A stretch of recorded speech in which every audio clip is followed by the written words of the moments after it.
এটা বাংলাদেশ না, পুলিশের 200 টাকা দিয়ে ছুটে যাবেন, পুলিশের 1 লাখ টাকা দিয়ে ছুটে যাবেন। প্রবাসীরা বিশেষ করে বেশিরভাগ মানুষই সহজ সরল। এখন অ্যাপসারের যে ব্যাপারটা আপনারা জানেন, অ্যাপসারের ভিতরে আপনার আকামার ডকুমেন্ট থাকে, ড্রাইভিং লাইসেন্সের ডকুমেন্ট থাকে, তাদের ড্রাইভিং লাইসেন্স আছে, আর এই ফাস্টফুডের ডকুমেন্ট থাকে। আবার যে কোনো কাজ করতে, যেমন মনে করেন আমি একটা লোক আনবো, আপনার অ্যাপসারের মাধ্যমে হয়, আপনার আকামা বানাবেন অ্যাপসারের মাধ্যমে হয়, আপনার ড্রাইভিং লাইসেন্স আপডেট করবেন অ্যাপসারের মাধ্যমে হয়, আপনার ফাস্টফুডের মালুমাত করবেন আপনার অ্যাপসারের মাধ্যমে হয়, সব কিছুর ডিটেলস অ্যাপসারের মাধ্যমে হয়। তো এখন কত হইলো যে আপনি মনে করেন গাড়ি চালাইতেছেন, গাড়ির ভিতরে আপনি একটা ফাইন খাইছেন, জরিমানা খাইছেন, ওই জরিমানার ডিটেলস অ্যাপসারের মাধ্যমে আপনি সলভ করতে হইব, পরে সাদ্দাত করতে হইব সাদ্দাত অ্যাপসের মাধ্যমে, কিন্তু আপনার সব কিছুর ডিটেলস আপনি অ্যাপসারের মাধ্যমে দেখবেন। এখন ডকুমেন্টগুলো কতটা জরুরি আপনি তো জানেন আশা করি। তো আপনার ডকুমেন্ট আপনি কতটুকু সিকিউর রাখবেন, আর বর্তমান জমানা খারাপ, ডকুমেন্ট দিয়ে অনেক কিছু করা যায়। ভিডিও দেখতে থাকেন, লাস্টে আরও জানবেন এইসব ব্যাপারে। আচ্ছা, অ্যাপসার দিয়ে আবার যারা ধরেন হাউস ড্রাইভিং বিষয়ে কাজ করে আমাদের মতো, তাদের কফিলের অ্যাপসারের মাধ্যমে আকামা আপডেট করতে হয়, এটা কফিলে করে।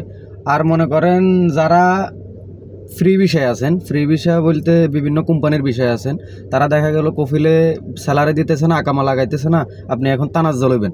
তানাজ্জল হইতে হইলেও ওই অ্যাপসারের মাধ্যমেই তানাজ্জলটা হইতে হয়, তলব পাঠাইতে হয়। তলব পাঠাইলে ওই আপনার নতুন কফিল যে হে অ্যাকসেপ্ট করব, অ্যাকসেপ্ট করার পর আপনার এখানে আবার তলব পাঠাইব, তলব পাঠাইলে আপনি অ্যাকসেপ্ট করলে তারপরে যে এখানে বদলিটা হয়। এখন দেখা গেল আপনার তো অ্যাপসারের অ্যাক্সেসটা আপনার কফিলে নিয়ে রেখেছে, আপনি আপনার সাথে কফিল বনে না, আপনার তলবগুলো ক্যান্সেল করে দিব বা আপনার বিভিন্ন ক্ষতি করতে পারবো। অতএব এই অ্যাপসারের ওটিপিটা আপনার জন্য অনেকটা জরুরি, এটা সিকিউর রাখবেন, কারো কাছে দিবেন না। আপনি ব্যতীত আপনার ওটিপি ব্যবহার করার কারো অধিকার নেই। তো এখন আপনি বলতে পারেন আমার ওটিপি তো আমি দিতেছি না, আমার থেকে হয়তো আমার কফিলে সাইন নিতেছে, বা দিবেন না। আপনি আপনার কফিলে যদি সাইনে কি কারণে নিতেছ এটা জিজ্ঞেস করবেন। আমার ওটিপি তোরা দেওয়া নিষেধ, গভর্নমেন্টে বলছে যে আপনার ওটিপি দিয়ে আপনি কাজ করবেন, ওর ওটিপি দিয়ে ও কাজ করবো, ওর অ্যাপসারের মাধ্যমে ও কাজ করবো। আপনার ব্যাপারে যদি কোনো কিছু করতে হয় ওর অ্যাপসারের মাধ্যমে করবো, আপনার অ্যাপসারের মাধ্যমে না।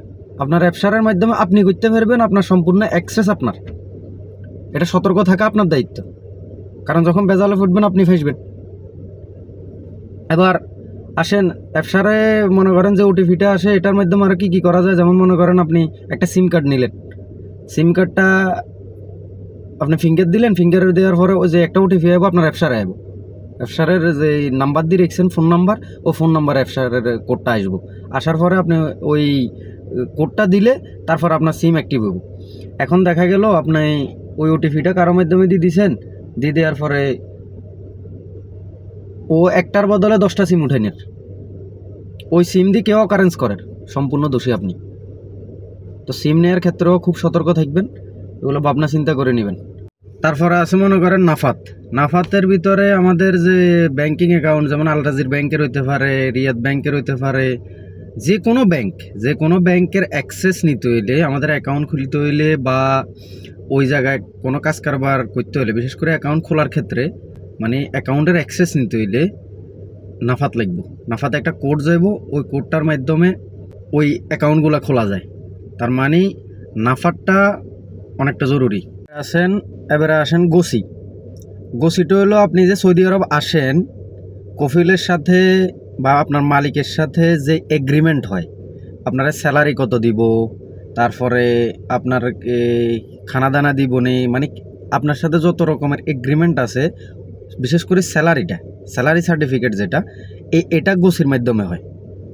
গোসির মাধ্যমে এটা আপডেট করা হয়। আপনি যদি মনে করেন 2000 টাকা বেতন পান, ওই 2000 টাকা আপনার কফিলে দিতে হবে, এগ্রিমেন্ট পেপার।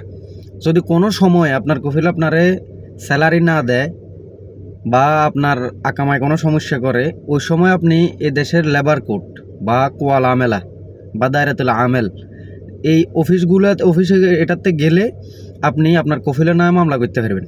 কিন্তু আপনার কাছে যদি স্যালারি সার্টিফিকেট না থাকে বা কন্ট্রাক্ট পেপার না থাকে, তাইলে কিন্তু আপনি আপনার কফিলের নামে মামলা করতে পারতেন না।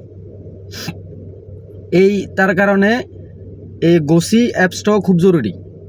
এখন দেখা গেল যে গোসির আপনি ওটিপিটা আপনার কফিলেরে দিলেন, কফিলে আপনার গোসির ভিতরে ঢুকে আপনার এগ্রিমেন্ট পেপার একটা এগ্রিমেন্ট পেপারের তলব পাঠাইলো, দেখা গেল 1200-1300 টাকা লিখে দিল বেতন। আপনার সাথে কোনো সমস্যা হইতেছে এই কারণে 1200-1300 টাকা স্যালারি লিখে দিল, আপনার এই গোসি ওর মোবাইলে চালু করে ওটিপির মাধ্যমে ওই গোসির ভিতরে ঢুকি আপনার ওইটা অ্যাকসেপ্ট করে দিল। তাহলে আপনি 2000 টাকা স্যালারিতে আসি 1200 টাকা স্যালারি নিতেছেন, কফিলে বলতেছে তো আমি 1200 টাকা করি প্রত্যেক মাসে মাসে দিয়ে দিছি, তখন আপনি কিছু করতে পারবেন না আপনার কফিলের। এই কারণে গোসিটা অনেক জরুরি। আগে রইল তোয়াক্কালনা, আরেকটা অ্যাপস আছে তোয়াক্কালনা। এটা করোনার সময় যখন আমরা টিকা দিছিলাম, করোনার টিকা, তারপরে বিভিন্ন জায়গায় অ্যাক্সেস নিতে হলে, যেমন মনে করেন আমি অফিস আদালতে যাইতে হইলে, আমরা যেরকম ড্রাইভিং করি, আমরা জামার ভিতরে যাইতে হইলে, যে কোনো জায়গায় যাইতে হইলে, তখন এই তোয়াক্কালনা অ্যাপসের ভিতরে আপনার টিকা মারা আসিল কিনা এই ডিটেলসগুলা জানা থাকতো, আপনারা সবাই জানেন। তো এখন করোনা চলে যাওয়ার পরে এই তোয়াক্কালনা অ্যাপটার থেকে মোটামুটি মানুষ এত অ্যাক্সেস করেও না, বা তোয়াক্কালনা অ্যাপটা জরুরিও না। কিন্তু আপনার তোয়াক্কালনা অ্যাপসে আপনার কিন্তু সম্পূর্ণ ডিটেলস আছে, আপনার আকামা আছে, আপনার ড্রাইভিং লাইসেন্স আছে, আপনার পাসপোর্টের ডকুমেন্ট আছে, সব কিছু কিন্তু তোয়াক্কালনা আছে। এই তোয়াক্কালনারে আমরা অবহেলিত রাখি। তোয়াক্কালনার ডিটেলসগুলা তো কেউ, আমি যখন তোয়াক্কালনা ইউজ করতেছি না, তখন কেউ চাইলে আমার ডাটাগুলা ওইখান থেকে নিতে পারবো, ব্যাপার না। আর বর্তমানে জানেন এআইয়ের জমানা, আপনার ডিটেলস দিই কি কি করা যায় না যায় এগুলা লই ইউটিউবে অনেক টিউটোরিয়াল আছে, আপনারা দেখতে পারেন। তাহলে আপনার ডিটেলসটা হ্যাকারদের কাছে বা প্রতারক চক্রের কাছে কতটা জরুরি, আপনার ডিটেলস কি কি করা যায়, আপনার ডিটেলস দিই তারা একটা ফেক ফাস্টফুড বানায় লেব, তারা একটা ফেক আইডি বানায় লেব, যে কোনো কিছু করতে পারবো। তাইলে কোনো অকারেন্স যখন হইব, কার নাম হইব তখন? আপনার নামে, আপনার ডিটেলস হইব। কোনো একটা মামলা মোকদ্দমা হইলে আপনারে পুলিশে ধরব, যে করছে হেরে ধরব না, কারণ আপনার নামে সব কিছু। অতএব সতর্ক থাকা তো দরকার। সতর্ক আছেন কি না? আপনারা ওটিপিটা যারা তারা দিয়েন না, ওটিপিটা আপনার হক। এদেশের সরকার, এদেশের গভর্নমেন্ট সমস্ত অ্যাপসের ওটিপি আপনার কাছে সিকিউর রাখার জন্য বলছে, এবং যখন ওটিপিটা আসে ওইখান দিয়ে ইংলিশে লেখাও থাকে যে এই ওটিপিটা কারো কাছে শেয়ার করবেন না। তাহলে কেন করতেছেন? অনেকজনে করতেছে, আমরা অনেকজনের দেখতেছি যে এই কারণ আমরা লোন নিয়ে ফেলছি, এখন বাড়ি যাওয়ার টাইমে মামলা মোকদ্দমা হয়েছে, এখন নির্ধারিত একটা টাইম দিয়েছে, এই টাকা পরিশোধ করা ছাড়া যেতে ফেরত না, ও টাকাই নেই, টাকাই নেই। কেউ ওর মাধ্যমে ওটিপিটা নিয়ে ওর নামে লোন নামাই লেছে। তাহলে এটা কীভাবে সম্ভব? আমরা জানি যে নাফাতের ভিতরে আমাদের ফেসের ভেরিফিকেশন ছাড়া আমরা নাফাতের ভিতরে ঢুকতে পারি না। তাহলে কীভাবে করতেছে এগুলা? করতেছে প্রতারক চক্র, কারণ আপনার ওটিপিটা দিতেছেন আপনি, আপনার ওটিপিটা কোনোভাবে ও কালেক্ট করতেছে, কালেক্ট করি ফেসের ওইটারে কেমনে করে হ্যাকারেরা করতে পারে, এগুলো করতেছে। কিন্তু ওটিপিটা খুব জরুরি, ওটিপি ছাড়া ও কোনো প্রকারে অ্যাক্সেস নিতে পারবো না আপনার অ্যাকাউন্টে, কোনো প্রকারে নিতে পারবো না। অতএব ওটিপিটা খুব সতর্কভাবে রাখবেন, কারণ সৌদি সরকার এ দেশের কানুন খুব মারাত্মক। যদি আপনি কোনো ব্লেমে পড়ে যান ভাই, ছুটাটা ইম্পসিবল। এটা বাংলাদেশ না, পুলিশের 200 টাকা দিয়ে ছুটে যাবেন, পুলিশের 1 লাখ টাকা দিয়ে ছুটে যাবেন। এটা সৌদি আরব। একবার যদি ফাঁসি যেতে পারেন আপনার সামান্য একটা ওটিপির কারণে, সারা জীবন তছনছে যাব, সারা জীবন বাড়ির যেতে পারতেন না, জেল খেটতে হইব, কত ধরনের হয়রানি হইতে হইব। অতএব এই কারণে সতর্ক করার লাই আসছি। অনেকজনে এই ওটিপিগুলো সহজ সরল মানুষ, তো প্রবাসীরা বিশেষ করে বেশিরভাগ মানুষই সহজ সরল, বুঝে না তেমন একটা এই ওটিপিটা কি জিনিস। অ্যাপস কারো মাধ্যমে হয়তো দেখা গেছে তোয়াক্কালনা খোলাইছে, অ্যাপসার খোলার বা অ্যাপসারে অ্যাক্সেস নেয়ার, তো সব মানুষ তো ভালো না, আপনারা বেজালে ফালাই দিব। তো সবাই সতর্ক থাকবেন ইনশাআল্লাহ। তো ঠিক আছে, আল্লাহ হাফেজ, আসসালামু আলাইকুম রহমতুল্লাহি ওয়া বারাকাতুহু।